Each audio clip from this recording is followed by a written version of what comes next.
होशे भविष्यवक्ता की पुस्तक अध्याय 4। होशे भविष्यवक्ता की पुस्तक अध्याय 4। हे इस्राएलियों, यहोवा का वचन सुनो। यहोवा का इस देश के वासियों के साथ मुकद्दमा है, क्योंकि इसमें न तो कुछ सच्चाई है और न कुछ करुणा, न कुछ परमेश्वर का ज्ञान ही है।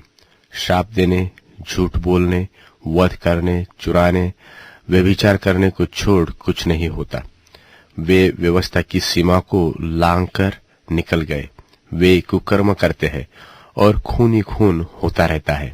इस कारण यह देश विलाप करेगा और मैदान के जीव जंतुओं और आकाश के पक्षियों समेत उसके सब निवासी कुम्हला जाएंगे। समुद्र की मछलियां भी नाश हो जाएगी। देखो, कोई वाद विवाद न करे, न कोई उल्हाना दे, क्योंकि तेरे लोग तो याजक से वाद विवाद करने वालों के समान हैं। तू दिन दोपहरी ठोकर खाएगा और रात को भविष्यवक्ता भी तेरे साथ ठोकर खाएगा, और मैं तेरी माता को नष्ट करूंगा। मेरी प्रजा मेरे ज्ञान के बिना नाश हो जाएगी।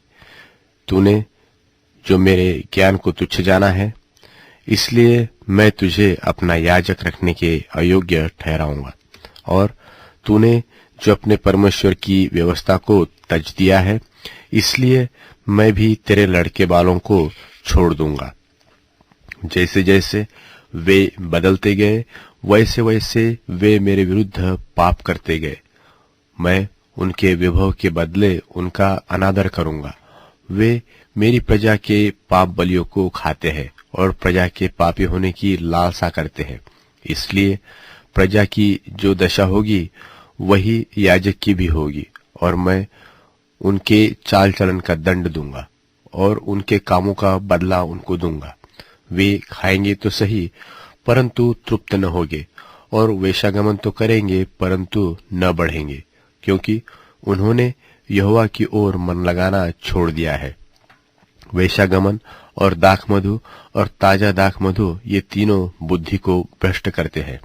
मेरी प्रजा के लोग अपने काठ से प्रश्न करते हैं और उनकी छड़ी उनको बताती है, क्योंकि छिनाल करने वाली आत्मा ने उन्हें बहकाया है, और वे अपने परमेश्वर की अधीरता छोड़कर छिनाल करते हैं।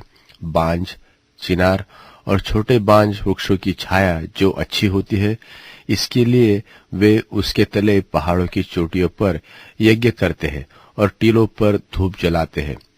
इस कारण तुम्हारी बेटियां छिनाल और तुम्हारी बहुएं व्यभिचारिणी हो गई है। चाहे तुम्हारी बेटियां छिनाल और तुम्हारी बहुएं व्यभिचार करें, तो भी मैं उनको दंड न दूंगा, क्योंकि वे आप ही वेश्याओं के साथ एकांत में जाते और देवदासियों के साथी होकर यज्ञ करते हैं।